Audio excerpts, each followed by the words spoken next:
Mr. President, kayo po ba sa puso ninyo, gusto niyo bang makipagkasundo pa sa mga Duterte? Oo. Ako, ayoko ng gulo. Gusto ko makasundo sa lahat ng tao. Marami na akong kaaway. Hindi ko kailangan ng kaaway. Kailangan ko kaibigan. Hindi ko... Magko-confess ako dito. Kumusta po kayo, Mr. President? Mabuti naman. Mabuti naman. Opo. Anong realization nyo na ganito po ang naging resulta po ng eleksyon? May kinalaman po sa administration slate? Para sa akin, I have two conclusions dito sa election. Una, nagsawa na ang Pilipino sa politika. Sawan-sawa na sa politika. Ang mensahe sa amin lahat, hindi lamang sa akin, hindi sa aming lahat, tama na yung pamumulitika ninyo. At kami naman ang asikasuhin ninyo. Tama rin naman eh. Yan naman talaga ang dapat natin ginagawa. Kaya mabuti. O, tapos na yung eleksyon. Tama na yung politika. Tama na yung politika. Maggawin na natin lahat ng kailangan gawin. So nagsawa ang tao. Ano po yung pangalawa? Yung pangalawa, disappointed ang tao sa serbisyo ng gobyerno. Hindi nila nararamdaman at masyadong mabagal ang galaw ng pagbubuo ng mga project na hindi pa nila maramdaman. Palagay ko ang nangyari dyan, dahil nung bago akong upo, sabi ko ayokong mangyari na business as usual. Dahil walang mangyayari sa Pilipinas. Hanggang doon na lang tayo. Hindi tayo aalsa. Sabi ko, kailangan natin baguhin ito. Kaya tinignan ko yung malalaking mahihirap na proyekto na long-term ang magiging effect. Yun ang trabahuhin natin. So, tinrabaho namin. Kaya ang lalaki na yung mga project na ginawa namin priority, yung mga tourism, yung mga health, yung mga puro malalaking proyekto. Ang problema sa malalaking proyekto, transportation. Medyo matagal eh. Matagal talaga. Kahit na super efficient, walang problema, tama, hindi nagka-problema. Matagal talaga yan. Isipin mo, yung subway, huhukayin mo yung para makadaan yung tren. Matagal yun, matatapos yan. Tapos na ako, matagal na akong tapos. Pero sabi ko, kailangan magagawa natin ito. Kasi kung hindi natin gawin,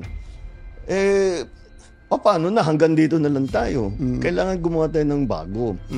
Ang nasa isip ko, may magandang kasabihan, if not us, who? If not now, when? Kailangan gawin na natin. Ngunit, ito talagang na-realize ko, na hindi natin nabigyan ng sapat ng atensyon yung mas maliit na bagay. Yung para maging maginhawa ang pang-araw-araw ng buhay ng tao. Yung pila sa tren, yung traffic, yung mga ganyang klase, para naman mas maginhawa ang buhay ng tao. Kasi iniisip ko, hindi, pag pinaganda natin yan, gaganda rin. Anong gagawin natin ngayon habang inaantay immediate, na? Anong gagawin natin ngayon? Ayun ang talagang bibigyan natin ng atensyon ngayon. Pero, inaamin niyo po ba na may pagkukulang kayo doon? Oo. Nag-concentrate kami lahat, yung kabinete, lahat. Sinasabi ko, ito yung mga importante. Kailangan umpisahan natin ito. At kahit wala na tayo rito, nasa lagay na yan, na tuloy-tuloy na yan. Kailangan ng talagang tapusin. Yun ang talagang iniisip ko. Hanggang ngayon po ba, meron pa rin kayong countdown ng natitirang mga araw niyo sa Malacanang? Araw-araw. Pumapatak yung metro. Yung metro. Anong nararamdaman niyo kapag pag tingin niyo, 1,130 plus days na lang? Ano po ang nararamdaman niyo pag gano'n? Ganon din, mula nung umpisa, kailangan natin madaliin to. Ba't ang bagal? Ba't wala pa? Bakit hindi pa magawa? Binibiro ko nga yung mga mayayamang kong kaibigan, yung mga malalaking Taipan. Sabi ko, naiingit ako sa inyo dahil kahit napakalaki ng korporasyon ninyo, nahawak ninyo, pagka inutos ng CEO, ng boss, tapos na. Pagka ako nag-utos, marami pa akong kukumbinsin. Dito sa gobyerno, pagka meron ka naisip na bagong initiative, bagong idea, siyempre ilalapit mo dun sa rank and file, di ba? Opo. Para ito, implement ninyo ito. Naku, ang sagot laging bumabalik, ay sir, hindi pwede yan. Baka makuha kami, baka kami. Totoo rin naman. Opo. Dahil patong-patong ang mga batas natin eh. Kung minsan, contradictory, lahat ng tao masyadong maingat. Opo. Which is okay na maging maingat. It is okay na magkaroon ng checks and balances. Pero wag naman maging paralysis doon sa bureaucracy. Nararamdaman ko po sa inyo yung frustration nyo, no? Na may gusto kayong gawin pero hindi nyo magawa. Pasensya na uli kayo, tatanungin ko lang itong tanong na to. Masyado raw kasi kayong mabait. Marami nagsasabi sa akin yan. Oo. Anong gagawin ko? Maging masamang tao. Hindi ko naman mababago yung ugali ko. Pero siguro dapat nga talaga maging mas mabagsik talaga. Dahil wala kailangan talagang maging mas efficient mas mabilis ang pagdating. Kasama na siguro yan sa eleksyon namin dito sa naging eleksyon nakaraan. Pasensya na kayo uli, bagamat ang gusto nyo sana wag na munang politika bago lang natin iwanan yung eleksyon. Can you categorically say na ayaw nyo po ng impeachment? Yung impeachment, nasa Senado na yan. Pabayaan natin sila, may proseso yan. Pabayaan natin ang proseso. Ako, basta ang nasa isip ko, tapos ng eleksyon, balik sa trabaho. Gawin na natin lahat. With the new lessons learned. Papasok na po kayo sa second half, kumbaga sa basketball. Papasok na sa second half. Binabanggit nyo kanina yung mga kailangan ng tao, yung agad-agad. Ako din po, yun din po ang nakita ko na agad-agad. Especially yung tungkol sa bigas. Pagkain, number 1 yan sinusumbatan kayo mula day 1 hanggang sa kamakailan lang yung 20 pesos na bigas. Okay, tatanungin ko po kayo, nilaunch nyo po yung 20 pesos na bigas bago mag-eleksyon. At ang sinasabi na iba, nako, hindi sustainable yan. Patsi-patsi lang yan. Hindi maitutuloy ng gobyerno yan. Unang tanong ko po, ba't ba ngayon nyo lang ginawa yon? At pangalawa, hanggang kailan ba to? Baka nga patsi-patsi lang po ito. Sige. Ang tanong, bakit ngayon lang? Bakit ngayon lang? Kung kaya nyo palang gawin, ba't di nyo ginawa noong 2022 o noong 2023? Dahil hindi namin, noong 2022, 2023, hindi pa namin kayang gawin. Bakit? Ang key dyan, yung production.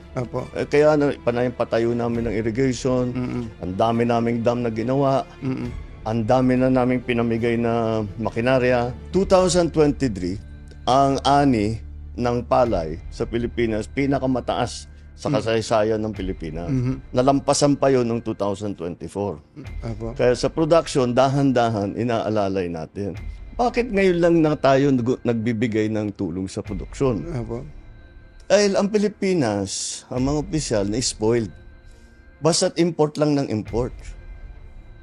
Tapos, yung importation niyan, illegal and legal. Ang katotohanan, ang nakita namin, ang pang-control doon sa presyo ng bigas ay ang smuggled na bigas. Kaya nag-hoard. Yan. Ang una na, kung titignan ninyo, ang isa sa una namin ginawa, nag-raid kami ng mga warehouse. Itong pinakamalupit. Sinabi namin, ba't may ganito? At hindi na iniintindi, basta't puro ang import natin. Dahil lang nag-i-smuggle, mga official din ng gobyerno. Kumikita sila. O di bakit nila papalitan? Sige, pasok lang sila ng pasok. Hindi nila iniintindi ang production. Hindi nila iniintindi yung sistema. Hindi nila iniintindi ang presyo ng palay, ang presyo ng bigas, ang kikitain ng magsasaka. Wala. Kailan po itong mga nag-i-smuggle? Basta ito yung nakita namin. Noong pag-upo ko. Meron talagang ganyan. Nung inipit namin yung mga smuggle at rineraid na namin yung mga warehouse, nabawasan yung supply. Kailangan namin ayusin yung NFA. Lahat yan, yung mga changes na ganyan, hindi ganun kasimpleng gawin. May batas na kailangan palitan. Meron mga taong kailangan palitan. ibang konsepto na. So, ngayon lang namin nabuo lahat. Mr. President, ang isa pa pong importante sa tao, kalusugan, di po ba? Meron naman ng kung anong nahihingi ang mga tao, pero pagpunta nyo sa ospital, lalo sa public hospital, ang hahaba pa rin ng pila. Yun ang problema. Hindi po ba ang haba ng pila? Tapos yung mga tao, parang hindi pa rin nila alam na meron palang mga programa ang gobyerno tungkol sa ganito. Number 1 po dyan, yung tungkol sa PhilHealth. Ano ba pwede natin gawin sa PhilHealth para wala na talaga halos babayaran ng mga tao sa Kapagsilina Hospital? Malapit na tayo doon. Opo. Malapit na tayo doon. Nabanggit mo na rin yung mga pila. Nakapunta na ako sa ospital, 200 ng tao nakahilera. Grabe, ano? Oo, dalawang oras bago nila maibigay yung papeles nila. Digitalization lang ang sagot dyan. Dahil pinaparami talaga natin ang member, pinaparami na talaga yung binibigyan ng benepisyo. Hindi na pwedeng kinakamay. Kailangan talaga nasa computer na Kaya yun ang unang ginagawa nitong si Dr. Mercado na namumuno ng PhilHealth, ay inaayos niya na mabuti yun. Pangalawa, dumalaki ang benepisyo na binibigay ng PhilHealth mula noong 2022 at mas malaki na ang ibinabayad. Mas marami ng serbisyo. Nandungkot nga ako, may nakita akong survey. Tungkol sa PhilHealth. Sabi niya, sana yung presidente, ang PhilHealth ay tugunan na nila yung top 10 diseases or sicknesses in the country. Alam mo kung bakit ako nalungkot? Bakit po? Ginagawa na namin. Hindi lang alam ng tao. Yan ang sinabi mo. Hindi ginagawa na namin yun. Pero patuloy, kung titignan talaga at pag-aralan. Mr. President, nasaan ho yung pagkukulang? Andyan na pala yung programa. Bakit hindi alam ng tao? Yun ang problema din. Siguro naging problema namin. Dahil yung tao, kasama na rin yata sa analysis dito sa eleksyon. Hindi alam ng tao yung ginagawa na. Nagugulat sila kung minsan pag sinasabi namin, eto pwede na kayo dito, meron kayong ganito, meron kayong pwedeng benepisyong ganito. Hindi nila alam na may na pwede silang mag-claim ng ganon. Halimbawa, tinignan namin ng isang araw dialysis. Sabi ko, ba't di natin pwedeng libre? Libre lahat. Kasi may binabayad pa yung nagda-dialysis. Tama po. Paano gagawin yan? So, tinitignan namin yung numero. Kung ano yung pondo ng PhilHealth para diyan, ano ba ang pwede nating ibigay? Sa cancer, milyon-milyon na ang binibigay nating tulong. Siyempre, yung mga buntis, yung mga common, hindi na natin dadalhin pa sa ospital yon. Kaya nagbukas tayo ng Bukas Centers. Ang Bukas Centers yung bagong urgent care ambulatory services. Yun ang Bukas Center. 24/7 yan. Hindi nagsasara. At yan, yung mga simpleng bagay. Para hindi na kailangan pumunta sa malalaking ospital. Habang pinakikinggan po kayo, halimbawa, yung nabanggit nyo yung parang digitalization, para mabawasan ang pila. Ako meron po akong isang naisip, baka lang pwede nyo consider. Sige. Para matigil tong pila-pila na yan. Kasi nga, nakakalungkot na yung iba, ma-absent pa sa trabaho para lang makapila. Yung kamag-anak nila, pumipila. Meron po tayong PhilHealth. Meron tayong DOH. Nahihingan po ng tulong yan. May DSWD, pagka may sakit. May PCSO. At pagka nakachamba ka pa, merong guarantee letter pa yung congressman kaya halos wala nang binabayaran talaga. Kaya lang, 5 yung pipilahan mo. Oo nga.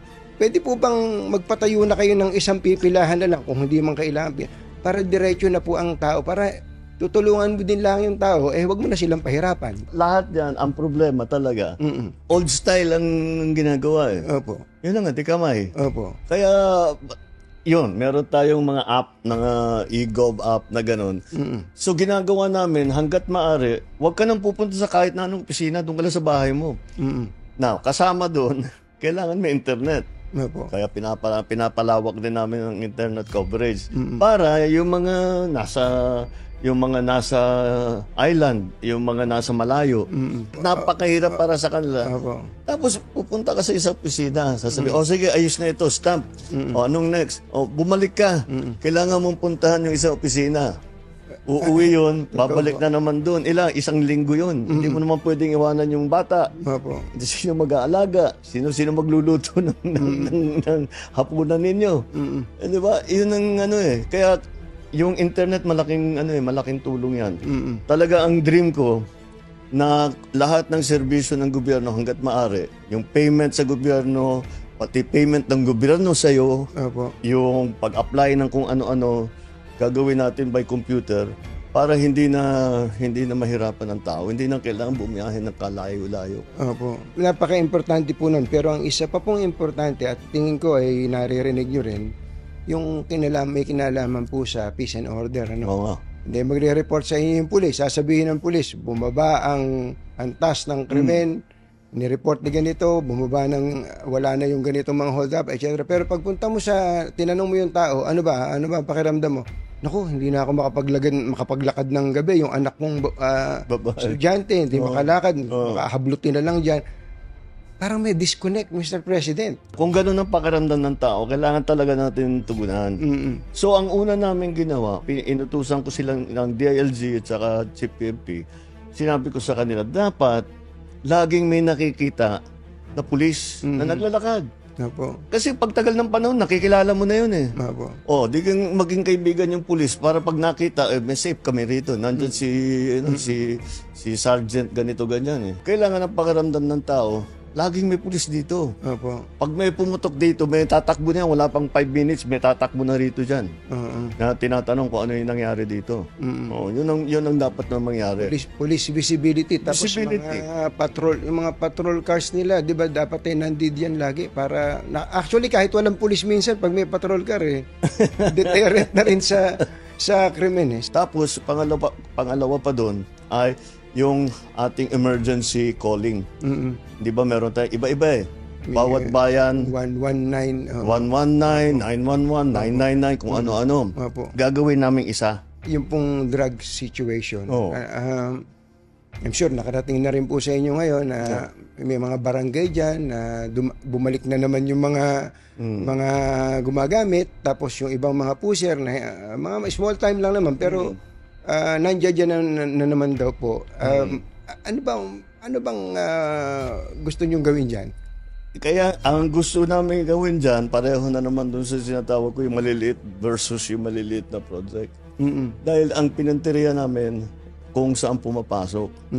Kaya kung makita mo, yung nahuli namin na sabu, napakalaki na, laking tonelada as compared sa mga nakaraang panahon. So, malaki talagang nahuhuli namin. Kasi hinahabol namin yung malalaking shipment, pinupuntahan namin yung malalaking warehouse, at saka yun. Pero, ang pinakamahirap doon ay buwagin yung sindikato. Dahil ang sindikato, kasama na dyan yung police, kasama na dyan yung local government. Laking pera eh. Ang laking pera talaga nila. Ang dami nilang pera. Kaya kahit sa'yo, yung mga judge, kaya nilang bilhin lahat. Para prosecutor, kaya nilang bilhin lahat. Walang panama yung sweldo nila sa gobyerno doon sa binibigay ng mga sindikato.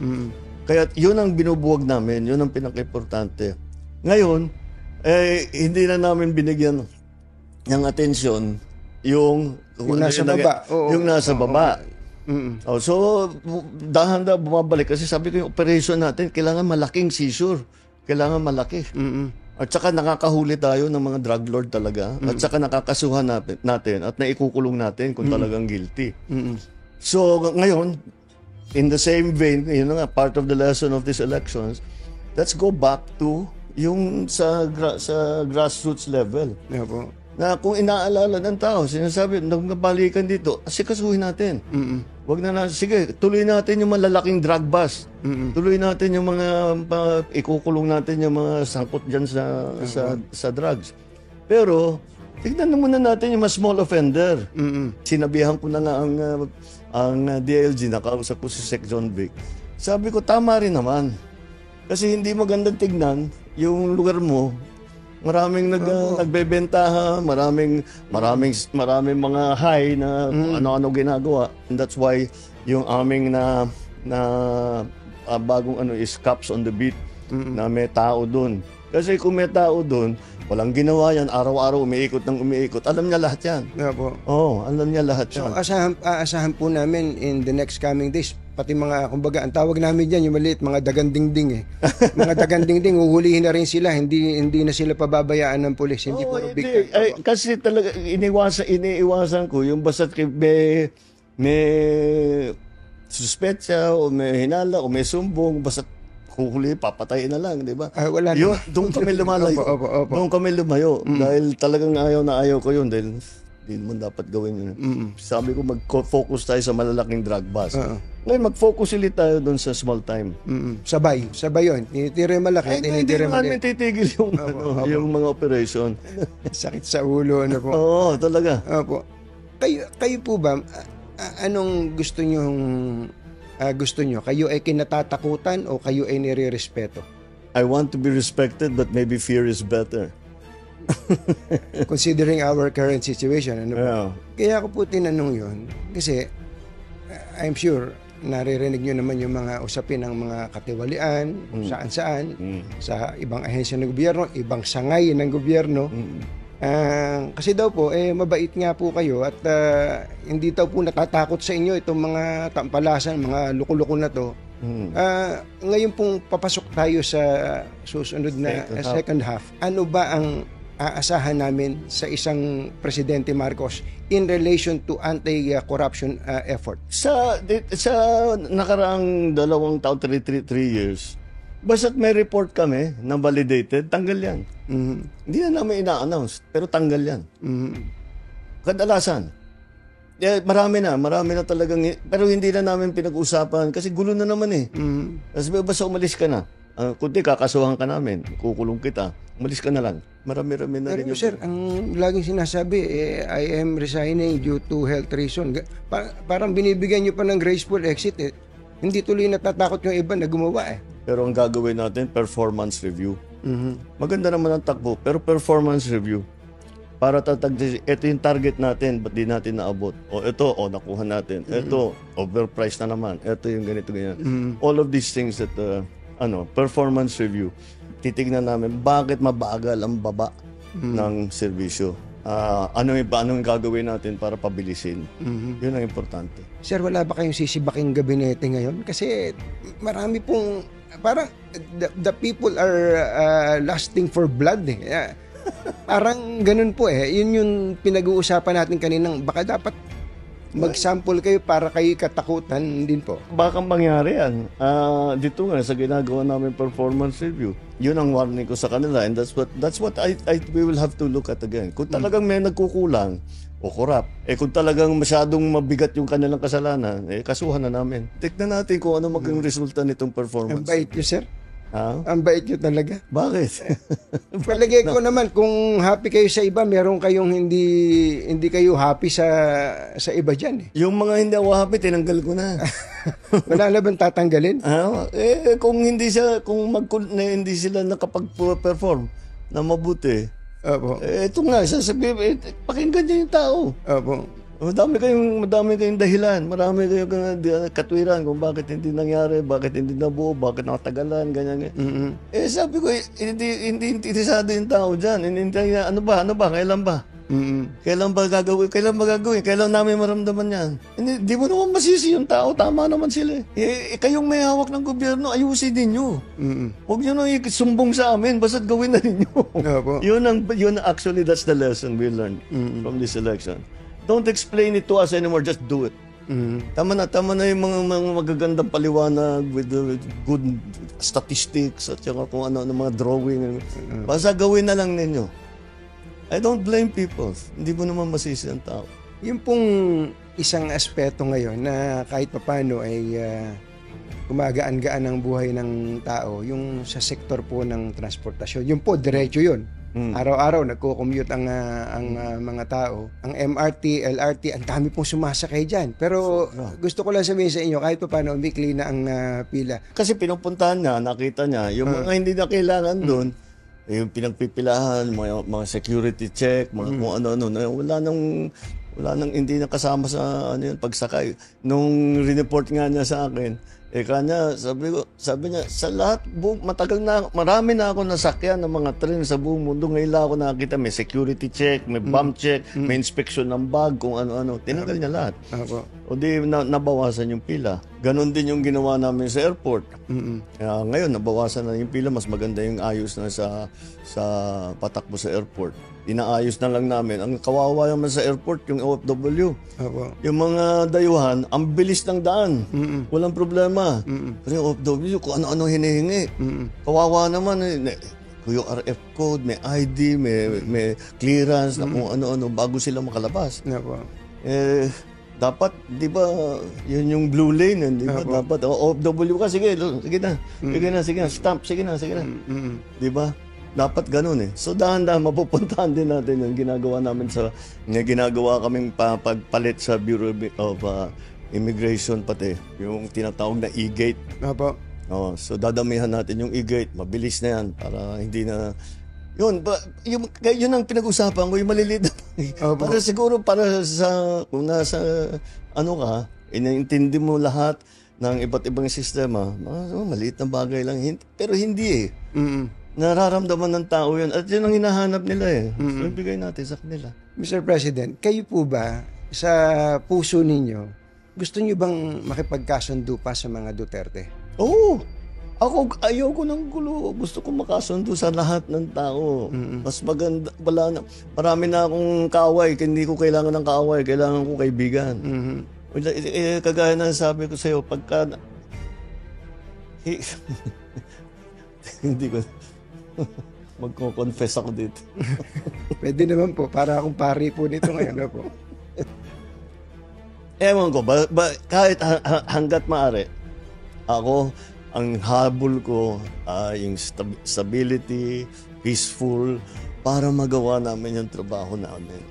Kaya ako, laging akong bukas sa ganyan.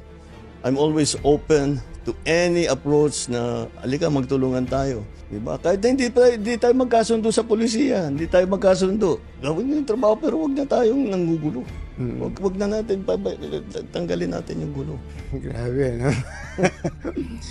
Parting shot nyo na lang doon po sa mga kababayan natin na siguro ay somehow nabawasan po ng pagtitiwala sa inyo para mabalik po yung tiwala nyo sa kanila. Ano po yung gusto nyo sabihin sa ating mga kababayan? Well, asahan nila na tayo naman,